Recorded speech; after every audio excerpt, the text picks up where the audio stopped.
This is Pinky Banerjee. Today we will discuss about the input-output impedance of current series feedback amplifier. In the last lecture, we have discussed about the input and output impedance of voltage series and voltage shunt feedback amplifier.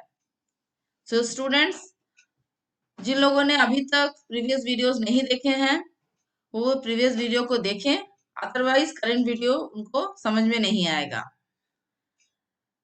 जो feedback amplifier में अपना view clear रखना चाहते हैं, concept clear रखना चाहते हैं, उनको शुरू से मुझे फॉलो करना पड़ेगा।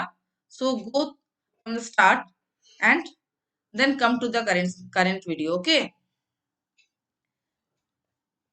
Let's start. Input and output impedance. तो आज हम लोग जो डिस्कस कर रहे हैं वो है current series feedback amplifier. That means नाम से हमें पता चल रहा है करंट की सैम्पलिंग हो रही है, सीरीज में मिक्सिंग हो रही है। तो जब हम करंट की सैम्पलिंग करते हैं तो हम करंट को क्या लेते हैं, सीरीज में लेते हैं। दैट्स वाई आउटपुट आप देख सकते हैं फीडबैक सर्किट के साथ में सीरीज में है। That is same current I naught is flowing through the RL and that same current comes to the feedback network and then it comes back to the output of the main amplifier. Okay, that means ये loop जो है, जो आप देख सक रहे हैं pointer से, ये लूप हमारा जो है वो कंप्लीट हो रहा है। ओके, तो हम लोग देख रहे हैं कि करंट की सैम्पलिंग हो रही है एंड सीरीज में मिक्सिंग हो रही है। तो सीरीज में जब मिक्सिंग होती है तो किसकी मिक्सिंग होती है, वोल्टेज की मिक्सिंग सीरीज में होती है। So output signal will be so the input signal not the output signal. Series में मिक्सिंग हो रही है, दैट मीन्स इनपुट पार्ट को लेके ये डील कर रहा है। तो इनपुट में हमारा जो सिग्नल होगा वो वोल्टेज सिग्नल होगा।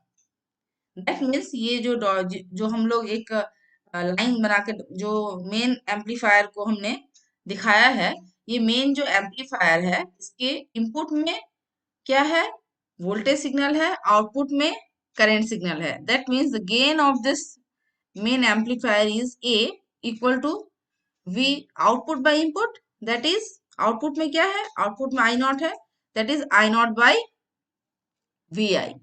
हमारा जो है वो क्या हो जा रहा है, गेन हो जा रहा है इस फीडबैक, इस मेन एम्पलीफायर का हमारा गेन।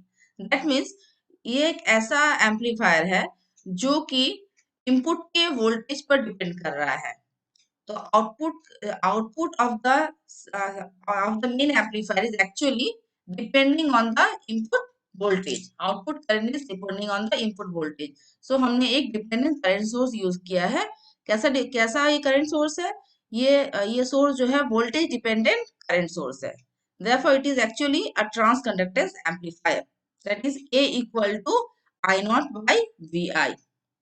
ये एक ट्रांस कंडक्टेंस एम्पलीफायर है एंड क्योंकि हम लोग इस एम्पलीफायर के आउटपुट में एक करंट सोर्स बनाया है, so this is a practical current source, then obviously there is a resistance in parallel. तो रेजिस्टेंस कितना है, आर नॉट है। दैट मीन्स इस मेन एम्पलीफायर का जो आउटपुट रेजिस्टेंस है वो क्या है, आर नॉट है। ओके, मेन एम्पलीफायर का आउटपुट रेजिस्टेंस आर नॉट है and the current which is flowing is I naught and I naught is equal to A into VI। Input का जो करंट है वो II है, just like previous videos, and VI is the input voltage, RI is the input resistance without feedback, VS is the source voltage, RL is the load resistance. और ये क्या है, this is the feedback circuit. Feedback circuit का gain क्या है, beta है। Just like the previous videos, सभी videos में हमने दिखा है कि हमने जो है वो गेन को जो करंट, जो हमारा फीडबैक नेटवर्क है उसके गेन को बीटा रखा है एंड जो मेन एम्पलीफायर है उसके गेन को हमने A से डिनोट किया है विदाउट फीडबैक।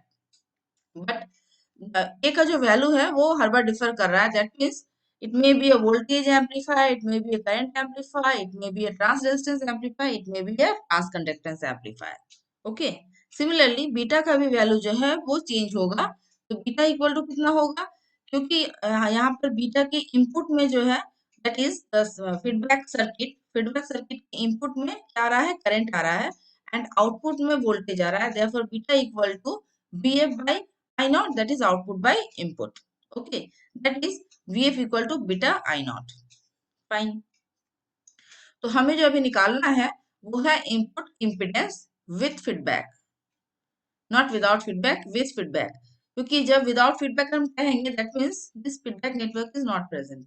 फीडबैक नेटवर्क जब नहीं रहेगा तब हमारा इनपुट इम्पिडेंस आ रही होगा, बट जब फीडबैक प्रेजेंट है तब इनपुट इम्पिडेंस कितना होगा, तो उस इम्पिडेंस को हमने ZIF से डिनोट किया है, ZIF, और इट में बी RIF, क्योंकि हम लोग यहाँ पर क्या लिए हैं, रेजिस्टिव सर्किट लिए हैं, रेजिस्टेंस सर्किट में। फाइन, तो हमें भी निकालना है ZIF। लेट्स मूव, हमें निकालना है ZIF।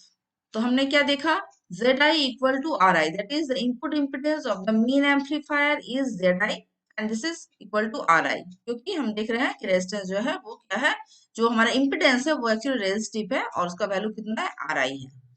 And the input impedance of the feedback amplifier is represented by ZIF equal to RIF। Input impedance को हमने किससे डिनोट किया है, ZIF से, that is RIF।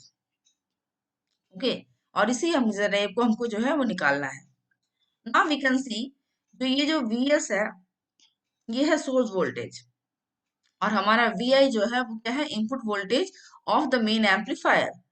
तो हम लोग जानते हैं कि ये इनपुट वोल्टेज क्या होना चाहिए, input voltage as it is the negative feedback amplifier, input voltage must be a difference of source voltage and the feedback voltage, that is Vs minus Vf, और Vs equal to Vi plus Vf। ये series में network है, ये series में circuit है, already हम लोग जो है वो टोपोलॉजीज में जो है इसको डिस्कस कर चुके हैं, सीरीज में है। तो हमारा क्या आ गया equation, Vs equal to Vi plus Vf और Vi equal to Vs plus Vf। Okay, ठीक है। तो ZIF और RIF को हम क्या लिखेंगे, हमारा ये क्या है, ये रेजिस्टेंस है, रेजिस्टेंस इक्वल टू क्या होगा, voltage by current, that is what is the voltage है। जब पूरा हम लोग अगर इस पूरे को अगर एक ब्लॉक में डाल दें, जैसे कि हमने पहले भी किया है, पूरे को ब्लॉक में डाल दें, तो हमारे पास में इनपुट में क्या रहेगा, Vs रहेगा, आउटपुट में V नॉट रहेगा। तो ये Vs हो गया, and if I consider the current coming from the Vs is Is, that is Is equal to Ii। जो हमारा सोर्स वोल्टेज से जो करंट जो हमारा निकल रहा है वही Ii है, और यही करंट जो है वो इनपुट सर्किट में जो है वो फ्लो कर रहा है। ओके, तो Ri becomes Vs by Ii equal to, Vs का वैल्यू पुट कर दो, Vi plus Vf। Again Vf को हम कैलकुलेट कर सकते हैं, Vf equal to beta V naught. So we have replaced it with beta, sorry, beta V naught, not beta I naught. Therefore, therefore RIF equal to Vi plus beta I naught by Ii। Again हमें जो है इससे क्या निकालना है, Vi common निकालना है, क्योंकि हम लोग क्या कर रहे हैं, एक्चुअली हमें चाहिए क्या, हमें रिलेशनशिप चाहिए actually between the resistance of the feedback amplifier with feedback and without feedback, कि जब फीडबैक लग जा रहा है तब रेजिस्टेंस की वैल्यू क्या हो रही है। इसका मतलब है कि हम जो है वो यहाँ एक रेशियो जो है निकालना चाहेंगे, वो VI बाई II का निकालना चाहेंगे, तो मुझे ये I नॉट को जो है वो VI में कन्वर्ट करना होगा।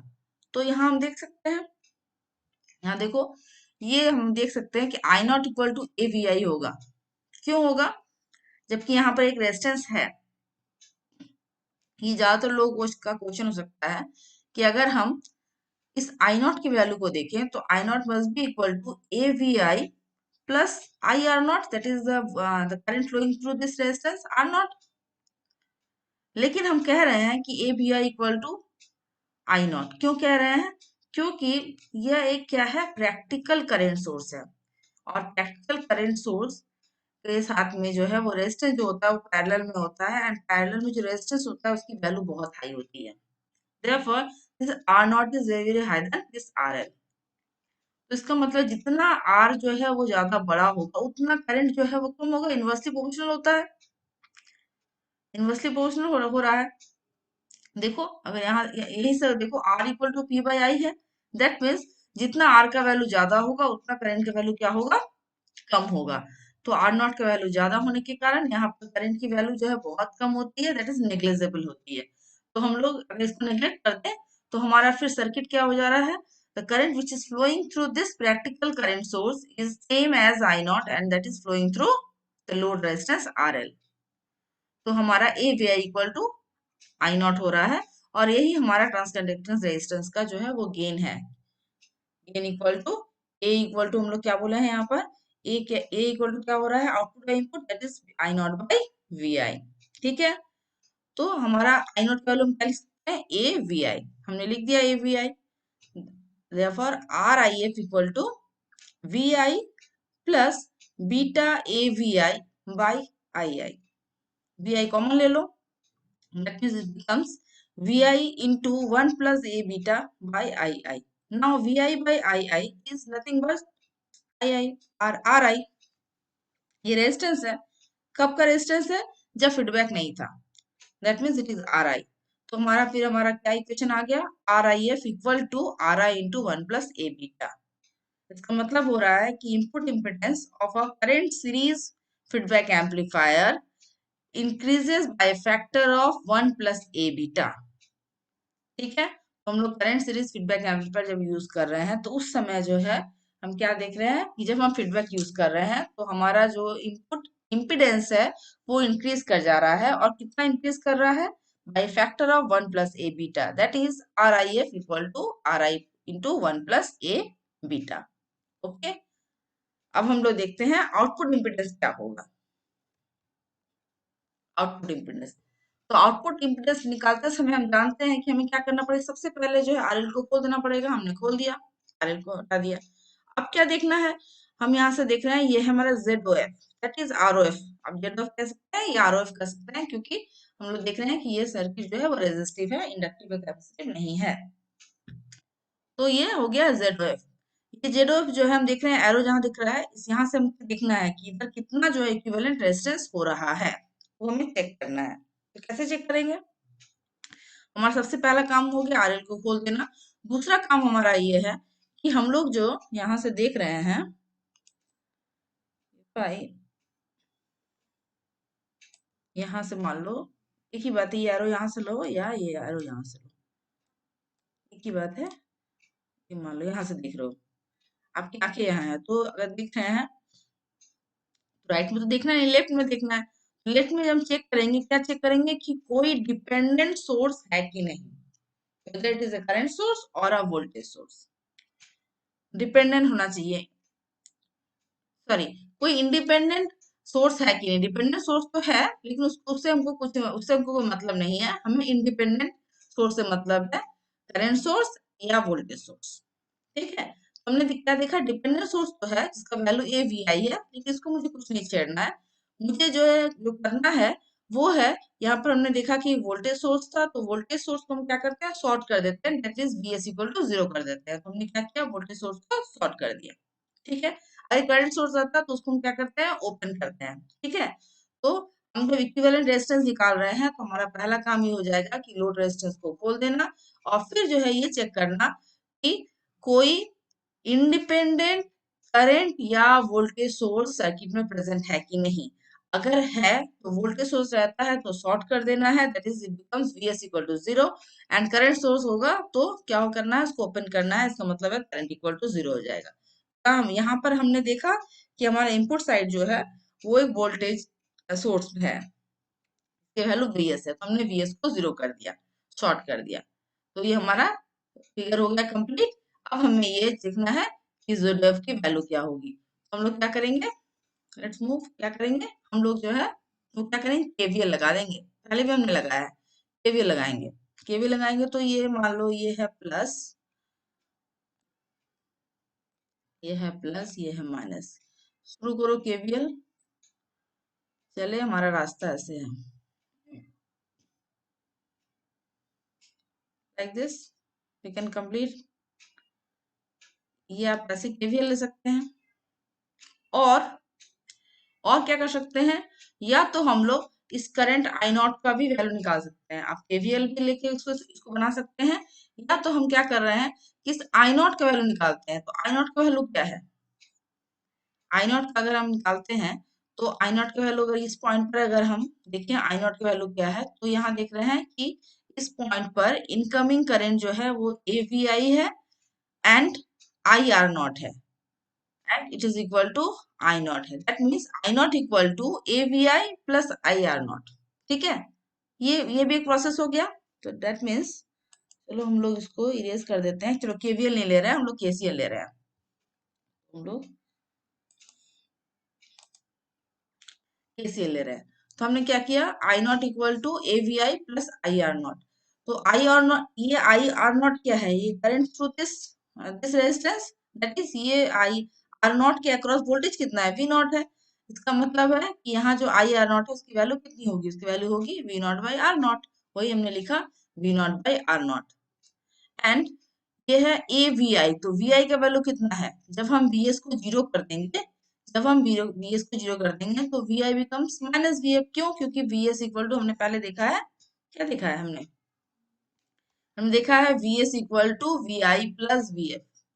तो हमने वी एस को जीरो कर दिया, that means V I equal to minus V F हो गया। ठीक है, तो वही माइनस वी एफ हम लोग यहाँ पुट कर दे रहे हैं, यहाँ माइनस वी एफ पुट कर दिए। तो आगे आइए, I V naught by R naught minus A V F. अब वी एफ को हम पुट कर सकते हैं क्या, तो बीटा आई नॉट, यहाँ बीटा आई नॉट पुट कर दिए। तो बीटा आई नॉट पुट कर दिए। अब अब इस ए बीटा आई नॉट को हम लेफ्ट हैंड साइड ले आते हैं। तो अब हमारा इक्वेशन क्या हो जाएगा, I naught plus A beta I naught equal to V zero by R zero. ठीक है, यहाँ से आई नॉट कॉमन ले लो, तो I naught into one plus A beta equal to V naught by R naught. अब आर नॉट को आप लेके आ जाओ लेफ्ट हैंड साइड न्यूमेरेटर में, एंड आई नॉट को ले आओ राइट हैंड साइड डिनोमिनेटर में, इंटरचेंज कर लो। तो क्रॉस मल्टीप्लाई करना, इसका मतलब मेरा इक्वेशन क्या हो जाएगा, मॉडिफाई इक्वेशन हो जाएगा। आर नॉट यहाँ आ जाएगा, ऊपर आ जाएगा, and I this I naught will come in the denominator of this ratio. तो मेरा R naught into one plus A beta equal to V naught by I naught हो जाएगा। This V naught by I naught voltage by current is nothing but Z O F और R O F, है ना। ये V naught है and this is I naught. तो इस दोनों का रेशियो क्या हमें देगा, R O F. R O F हमें क्या मिल गया, R naught into one plus A beta. तो हमने क्या देखा कि हमारा इनपुट या आउटपुट इम्पिडेंस, दोनों ही input and output both impedance of current series feedback amplifier increases due to applied feedback। तो दोनों ही जो है वो फीडबैक लगाने के बाद इनपुट इम्पीडेंस भी इंक्रीज कर रहा है एंड आउटपुट इंक्रीज भी इम्पीडेंस भी इंक्रीज कर रहा है। एंड कितना इंक्रीज कर रहा है, it is increase by factor of one plus A beta. Okay, so हमने डिस्कस किया, आज हमारा डिस्कशन क्या हो गया, हमारा डिस्कशन हो गया input and output impedance of current series feedback amplifier. In the next video, we will discuss about the input and output impedance of current shunt feedback amplifier. हमारा last topic होगा in the feedback topologies. Okay? तो हमारा अब ये video हमारा complete हो रहा है। नेक्स्ट वीडियो में फिर आपसे फिर मुलाकात होगी। आप लोग लाइक करें, शेयर करें, सब्सक्राइब करें, और नोट्स आपके डिस्क्रिप्शन बॉक्स में अवेलेबल है, लिंक दिया हुआ है, डाउनलोड आप कर सकते हैं। Okay, so students stay tuned. Thank you.